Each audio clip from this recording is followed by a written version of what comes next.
check it out. It's like wrapped and dry today. Looking good, right? In the plastic. I think it's like a blue plastic today. Or even greenish plastic. I don't normally see the green plastic. Kind of excited to get started today. I mean, you know, when you have a dry paper, it really enables you to actually do, you know, the read that you're trying to accomplish here, and that is a actual newspaper taken out of the plastic, the paper product. Here it is. So we had that opportunity today, which is good news. This is a great start to the day. I mean, I don't know, you know, what your weather is like in your area, but it could be the last time that we have a quiet morning, a dry morning. Actually, yeah, because it's supposed to start snowing tonight or tomorrow morning at 4 a.m. Well, we'll see that in weather. Why rush things? We got to get to separating sections first before we start talking about potential soaked newspapers tomorrow and Friday even. Did you get your own dry newspaper today? Did you notice that there was a little bit less of a treacherous journey to retrieve it, and then when you pick it up, it was like just a classic paper. Good. Clearly, me too. So let's get started on separating the sections at around 7:30 a.m. on Wednesday, February 17th, 2021. The day after Hump Day. The day after Fat Tuesday. It is Hump Day, so it's Ash Wednesday. So anyone who, you know, had their fill last night, and is now getting ready to celebrate this religious holiday, or maybe already has. I don't know. Was that like a congratulations or a we wish you well? Whatever appropriate salutation is owed those that are getting ashes on their heads today. Have a great day doing that. No sarcasm. Truly. Whatever you want to do. Whatever you're into. Let's get right to it now. For those curious, that was Built to Spill at the beginning of our show. Carry the Zero. Just a band that I've liked for some time in my life. An indie band. Just wanted to give them a shout out today. Start of my program. Speaking of Ash Wednesday, there we go. How is Ash Wednesday being celebrated in COVID times? We might be able to find out that answer in the region.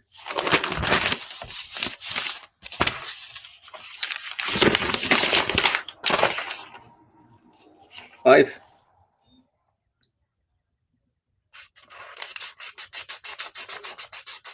There it is. There's that crinkle. That tangible feel. Can't beat it. There's a center picture of Ben Simmons after his 42-point night. People are still buzzing about in the city against the Jazz 2 nights ago. Yeah, I mean, let's go right into sports and see what we got for us. What we got there. What do you think? So we do. Yeah, the routine.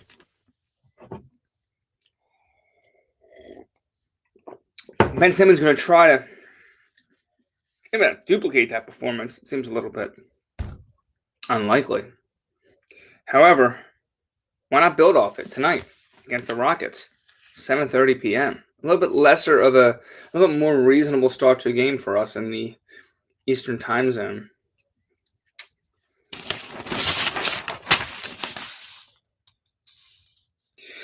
Marcus Hayes again comes out and says something that just to get people talking, probably just to get the soch churning. Embiid hurting his MVP case.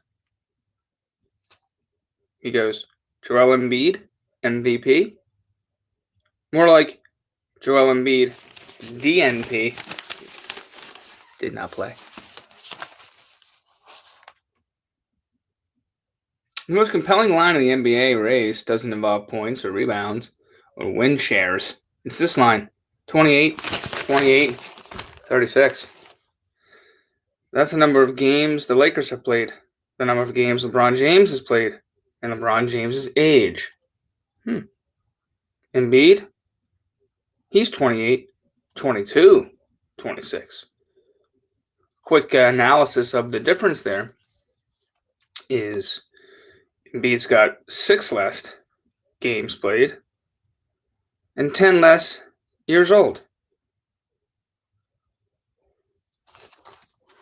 So what's he getting at? What's he driving at here? What are you driving at, Marcus? To put it another way,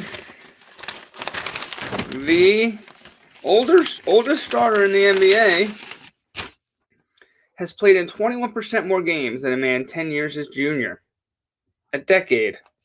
Further, the younger man keeps missing games against top competition, including Monday's last-minute scratch at Utah.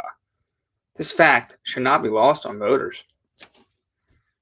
Maybe they'll factor in LeBron's dirty play on January 27th, a shove to Embiid's midsection, mid-dunk, that put the big man on his back, which might cost Embiid games down the road.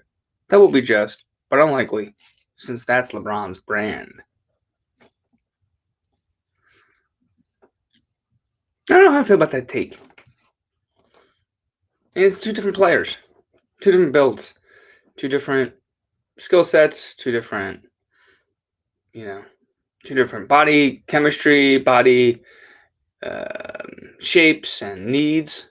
I don't know if you could just say because one player played 10 more games than the other one that they're apples to apples there. Especially when you talk about MVPs. You take LeBron off, you still have Anthony Davis. I mean, listen, it's LeBron, so I don't know how far the Lakers will go since they won a championship after they brought him on last year. Or was he on for 2 years before they won a championship? Either way, I think taking him off the Lakers could survive maybe in a 7-game series. They could make it interesting. Maybe get him back game 5. You're taking Embiid out. Sixers could lose in 4. They could lose to many teams in maybe 4 or 5 games. So I don't know. I don't know if that's really accurate, Marcus, but if you want to read more of that, he has a couple other. He makes other points in here, of course. That's not the end of the article. There's 3 different segments of it. There's an MVP shrug.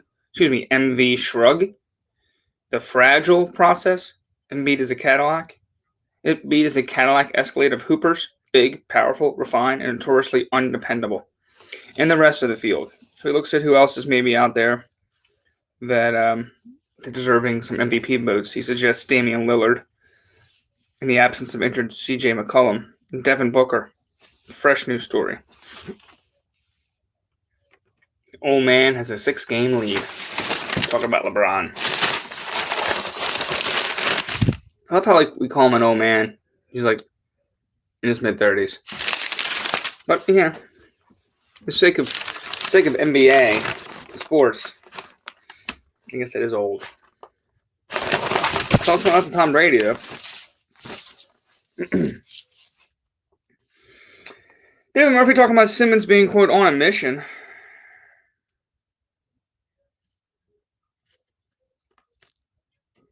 Ben Simmons did not attempt a 3-pointer Monday night. See how silly it sounds? It sure sounded that way Monday night when Simmons was exactly the player his team needs him to be. He was decisive. He was aggressive. He was undeterred. See if we can keep that up.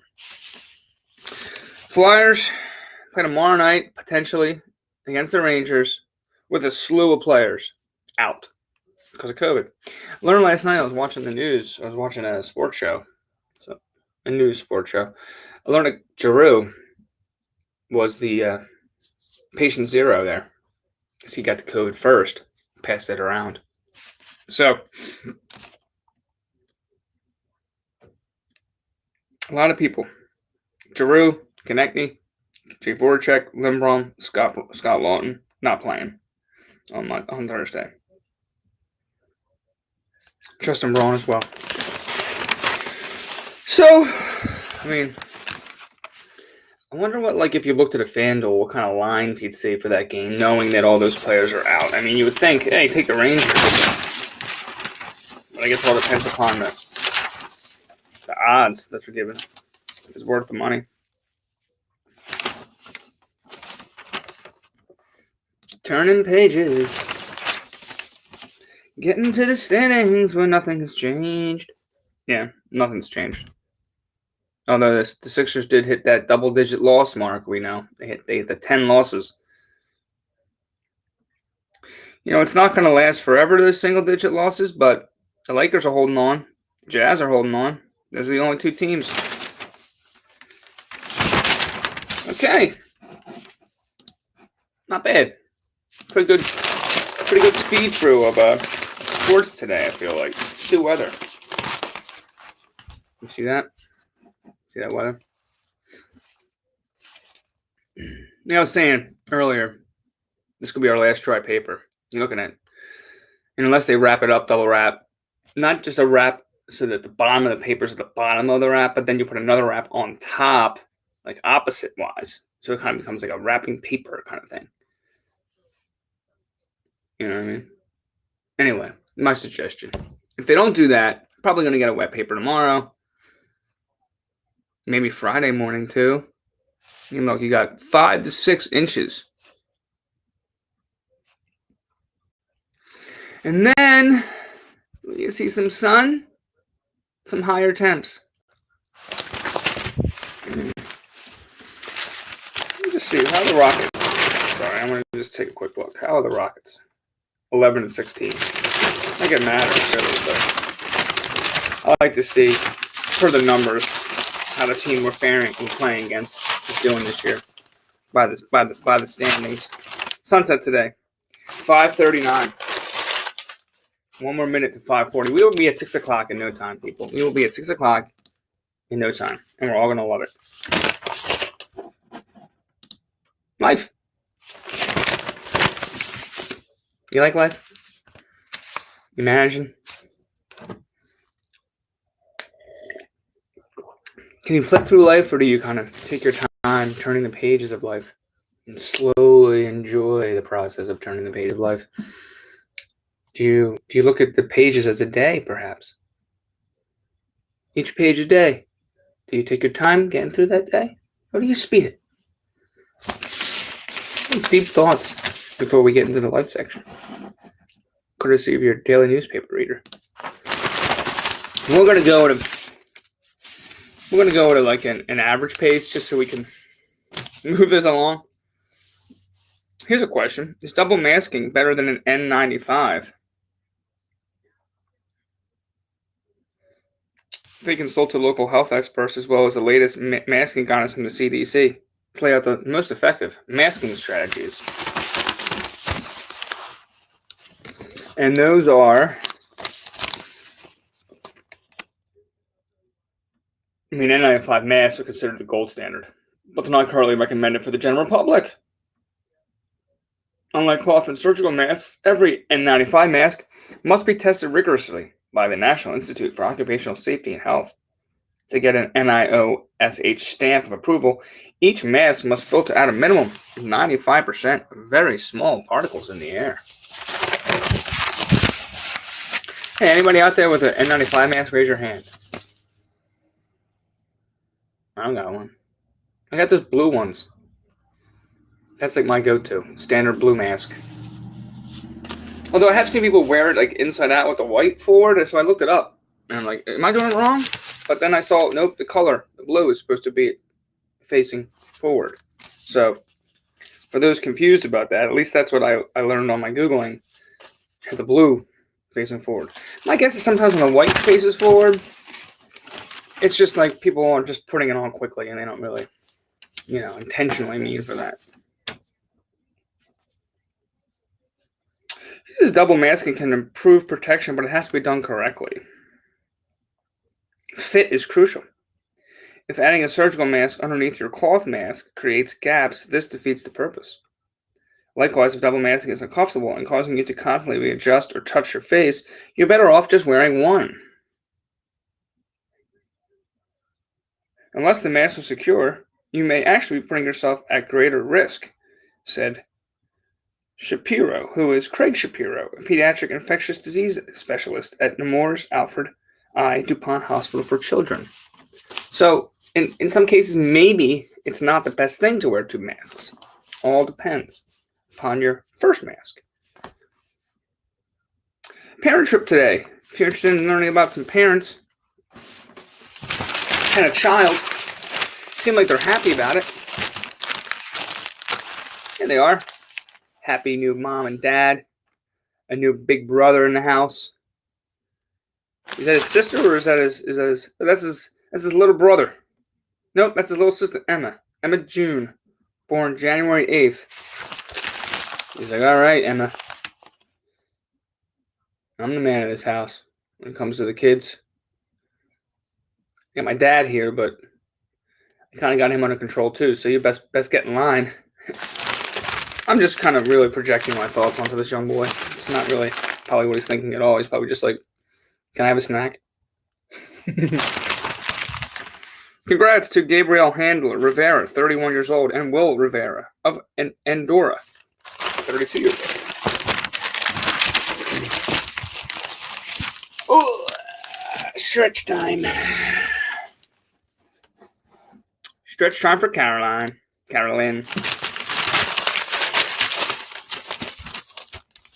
I like how they do it this way. This is the way I prefer it. It's like, boom, there's CAROLYN. Boom, there's my horoscope. Right underneath it. Just go. Just go. Let's go.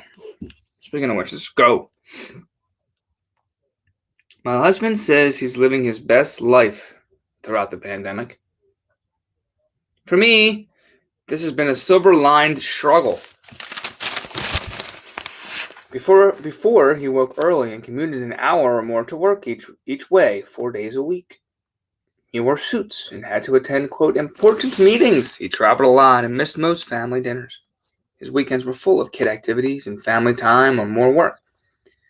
He didn't take time for himself other than to do house projects. Since March, despite still having a 12-plus hours a day job, he's happier and more present. I am awed by his superhuman ability to compartmentalize and avoid burnout. I, meanwhile, am a stereotypical pandemic mom of kids under 7. I dialed back the paid work, ramped up the child supervision, and shouldered all the household stuff. My whole life is operating at 11, and I'm cutting every corner I can find. Our bills are paid, our fridge is full, and our loved ones, albeit far away, are healthy. We are fine.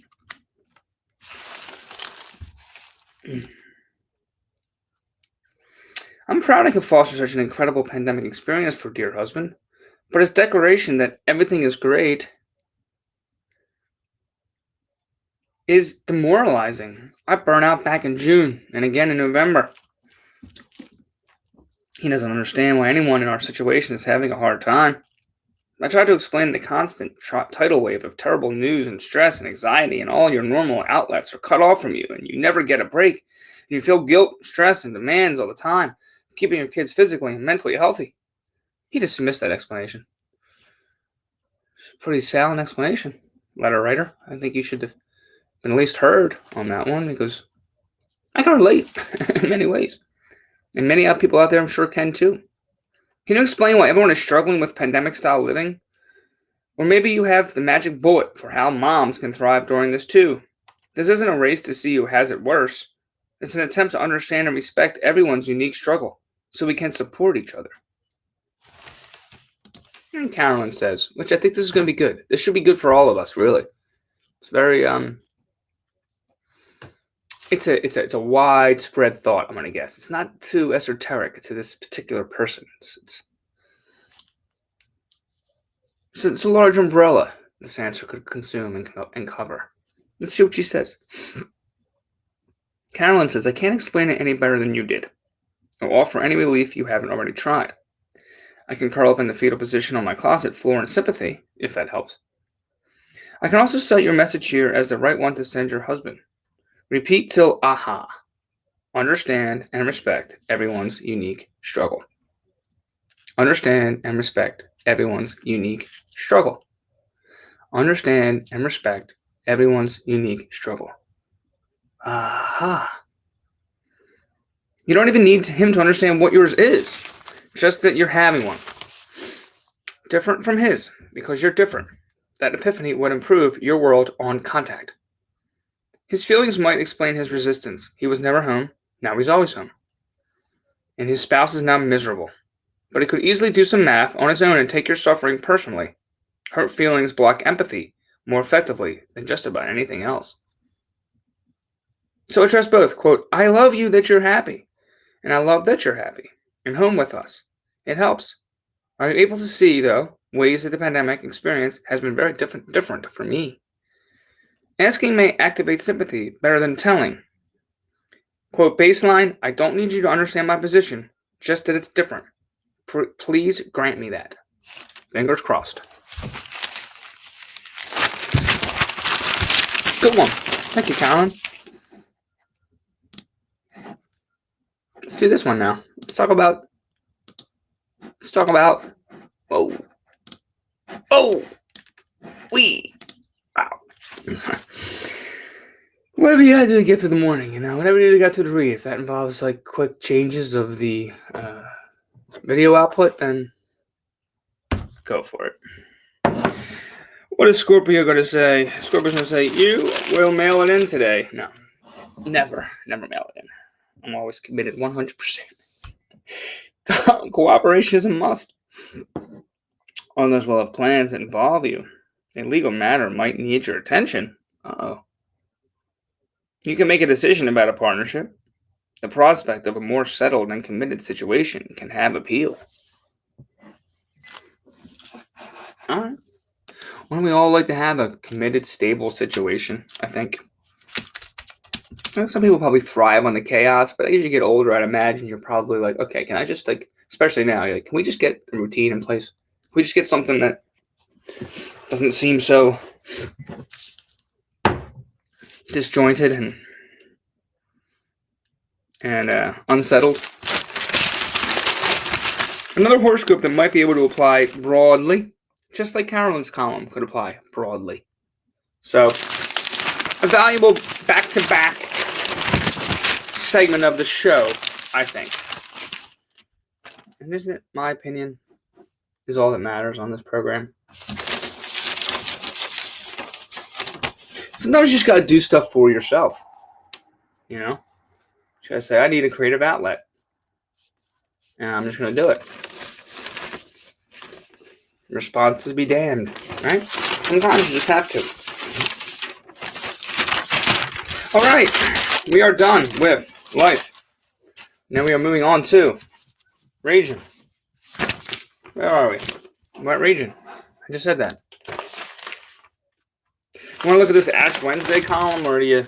I mean, if you're looking to get ashes today, and you're looking to that's your practice, you're Catholic or whatever other religion gets the ashes. So I am not completely versed in that. You might know what you need to do to get them in a safe way during COVID. So I'm going to just assume you know and move on.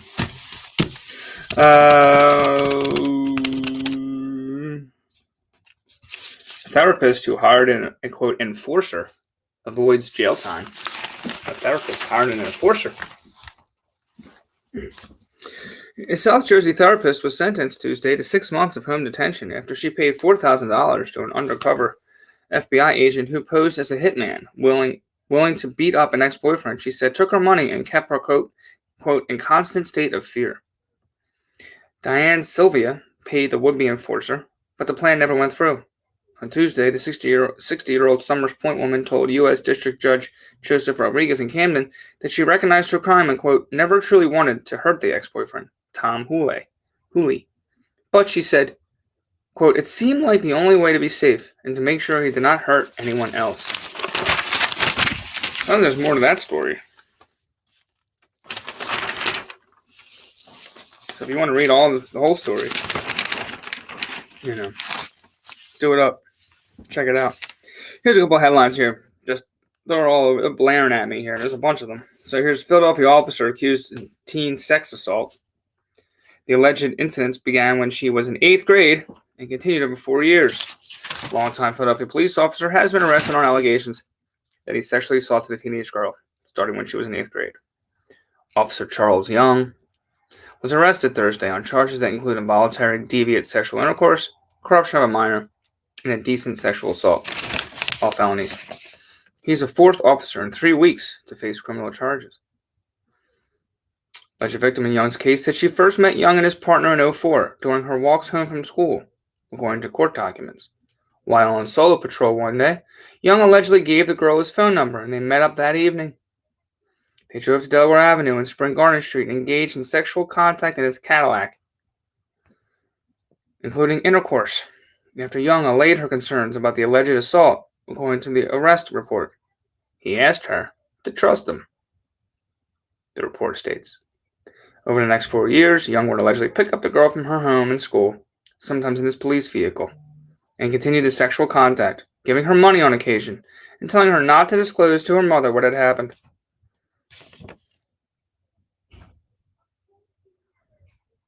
District Attorney Larry Krasner later said in a statement Tuesday afternoon that his office will, quote, do everything in our authority to seek justice on behalf of the Commonwealth, support the victim in this matter, and to hold former Philadelphia police officer Charles Young accountable for his crimes. Yeah, like to the greatest extent possible. Please. There's other officers that were kind of involved in some trouble, publicly suspended. Officer Gregory Campbell, allegedly that was the one who crashed his car when he was coming back from the Beef and Beer. And then he went over to the C7 Lounge at the fraternal police headquarters that they say is a, what do they call it? What was the line? Every hero needs a hideout. That was him. After he hung out in his hideout, he drove drunk into somebody's house, injured the person inside, killed their dog. And then a week before that, Ahmed Abdullah THRU too. He was arrested for allegedly violating a protection from abuse order. Not all cops, just those 3. That's all I'm saying. Another blast of winter as we saw headed to the region. Kensington's getting a new services, a mini cop station. 2 council members announced effort to help the city neighborhood hardest hit by the opioid crisis. Among them are some ways to help this neighborhood. Among these methods is a new mini police station in the heart of the area's drug trade and moving some services for people in addiction to a less visible part of the community.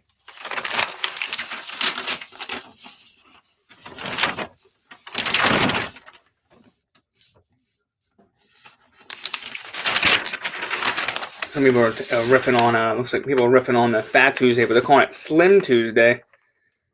It's called Slim Tuesday. I mean, I don't know if the Inquirer just came up with that or that's trending. It's quieter than the usual Mardi Gras celebration. That's probably obvious. But makes sense, Slim Tuesday. In our current COVID times. You want to quickly just glance at those that have left this earthly realm, and just quickly. I know we got to get to the front section, and then I got to finish up. Frances Boutelier out of Havertown. Boulier. She was 100 years old when she passed in her home, February 15th.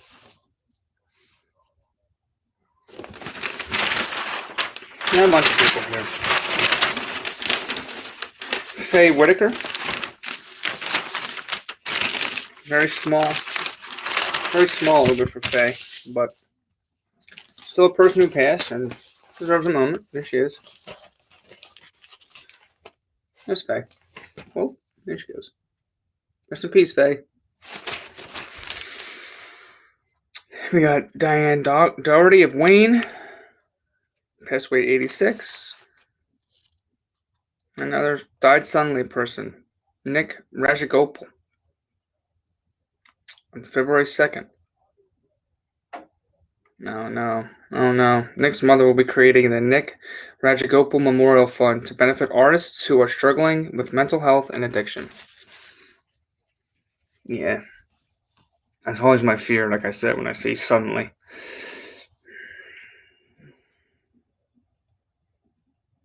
And then they have several other people here, like Nancy Santoro. I wonder if we talked about her before, though. Elizabeth Kirsten, Anne-Marie Lopez. Everyone. Sweet, sweet dreams, peace, and love, wherever you are. Take a moment today to reflect on those that are no longer with us. Those that you know are no longer with us.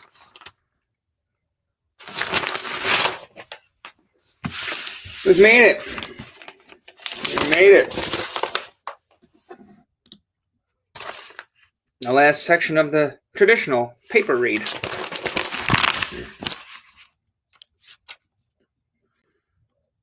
On the front page here our center photo is Search for Justice.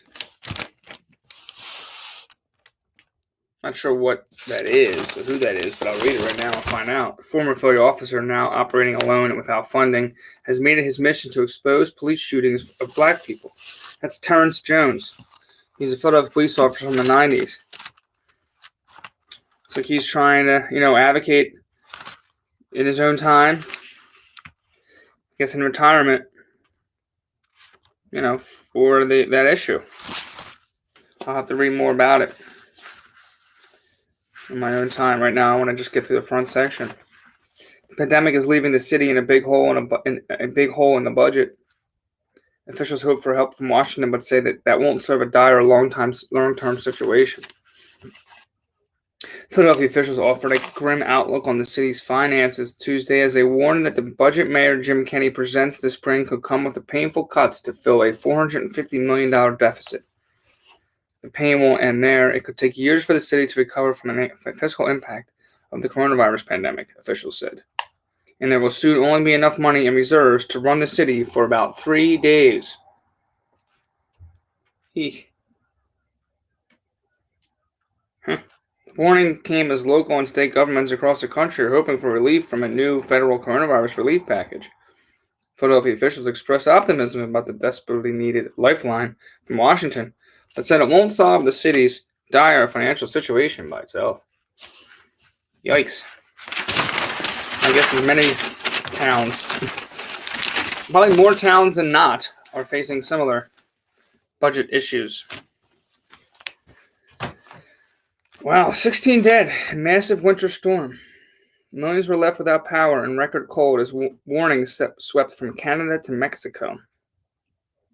And you saw this, but millions are without power. Record-breaking cold weather claimed more lives Tuesday, including 3 people found dead after a tornado hit a seaside town in North Carolina, and 4 family members who perished in a Houston area house fire while using a fireplace to stay warm. Oh, man. Hits just keep on coming, right? My goodness. 2021, trying to double down on 2020, it seems. Here's an article about Mardi Gras being subdued in New Orleans.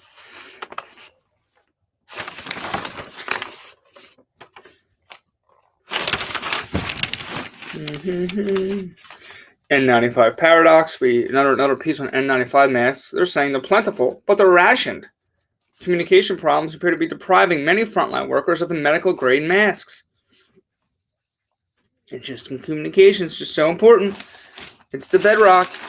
Communications. Got to have quality communications in every industry, every business. You got to pay those people well. You got to treat them well. Take good care of them.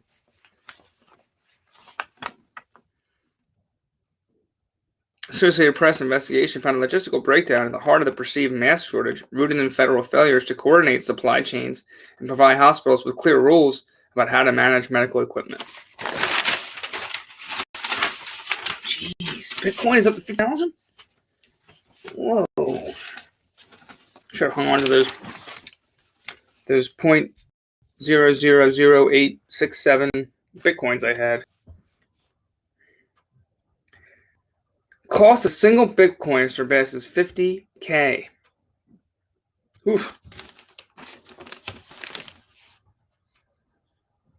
The seemingly unstoppable rise of Bitcoin continued Tuesday, with the cost of a single unit of the digital currency rising by 50K. The price of Bitcoin has risen almost 200% in the last 3 months, and its volatility was on display Tuesday. After rising above 50,600, it fell back to 48,000 in late afternoon trading. At that price, with about 18.6 million Bitcoins in circulation, Bitcoin has a market value of $906 billion. Huh. Okay. Lawsuits accusing McDonald's of racism. Fast food giant steers black owners into locations that yield less profit, franchisee says. Herb Washington, a former Oakland A's player who built the country's largest black-owned McDonald's franchise operation, filed a lawsuit Tuesday accusing the fast food giant of systemic racial discrimination for its pattern of steering black owners into restaurants in impoverished neighborhoods that yielded less profit, targeting them with unequal assessments that made it harder to renew their contracts, then pressuring them to sell to white owners. I think this is the guy who's bringing the suit. If you want to learn more about this issue, Google, generally, you'll go to Philly.com. It's a Washington Post piece. I'm reprinted here. And here's Herb Washington during his time. It's the guy who's suing McDonald's with help from others or class action wise. Here he is during his playing days. Just want to see a younger Herb. Check him out. This is Oakland A's uni.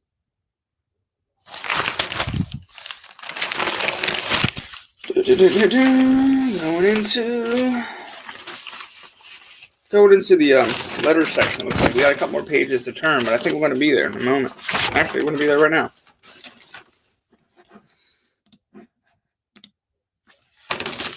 Let's do today's letter. Okay, let's see who wrote in, and then who we want to read about, and then we're going to be finishing up. The Honorable Cav Paul P. Panipito, President, the Society Cavaliere d'Italia of Philadelphia. Restore Columbus Day. Louis J. Mayer, Westchester, The Hawk Must Changed, about St. Joe's University. Tom Murphy, Philly, Neither Side is Right or Wrong. Wanda K. Moore, Ph.D. Brian D. Moore, M.D. Effective health communication is key. There's that word again. I didn't do it on purpose. It just keeps coming up. Everybody wants people to communicate well, but nobody wants to give the sufficient resources to make it happen. Not experience. Duty, Honor, Country. Ed Truncal, Hamilton. Kathleen Jepson, Acknowledge Magnificent Seven. Dennis M. Powell, Lack of Bipartisanship.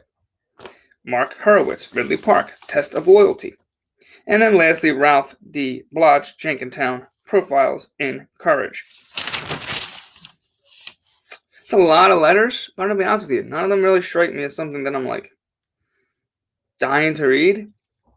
I am curious about why the Hawk must change, though. So let's just read that that letter from Louis J. Mayer out of Westchester. Why should St. Joe's University change? I applaud the joint leadership of St. Joe's University and the University of the Sciences for the willingness to explore a potential merger. All financially challenged universities should be now pursuing creative M&A opportunities to strengthen their institutions and preserve their futures. The proposed combination of these two schools will likely enhance their profiles, academically, financially, and organizationally. In the coming years, the large flagship schools and the elites will continue to flourish. Many mid-sized schools will struggle, and a lot of small schools will likely fail. The higher education sector, particularly in the competitive Philadelphia market, has known this for years but has failed to act. Unfortunately, it takes a crisis to stimulate meaningful organizational change. If these two schools act quickly and decisively in their merger plans, they may still have time to restore their institutions to the level of preeminence they once held. It's all right. I mean, it was kind of a weak batch today. I mean, again, I'm just glancing over the headlines and the names of the people, but no, it's just okay. I'm more interested, honestly. And it caught my attention as soon as I turned the page. Was this featured op-ed?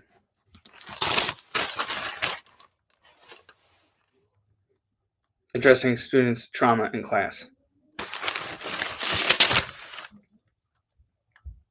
So there's just three. It's by Crystal Peralta. She was a 6th grade ELA teacher, English language arts teacher.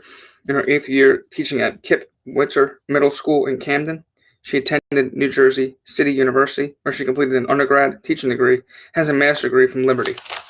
She writes how to do that in 3 kind of segments. Become an expert on the community where you teach. Embed real talk into all professional development and meetings. Unpack ideas of what you think trauma looks like. If you'd like to read more about those segments and then just some other tips that are kind of peppered in there, go check out Inquirer.com.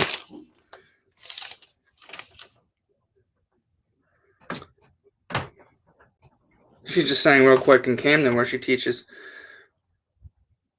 nearly 37% of residents live below the poverty level. The pandemic has exacerbated the area's food insecurity, leaving more than 60,000 local residents without a stable source of nourishment, more than 17,200 of those being children.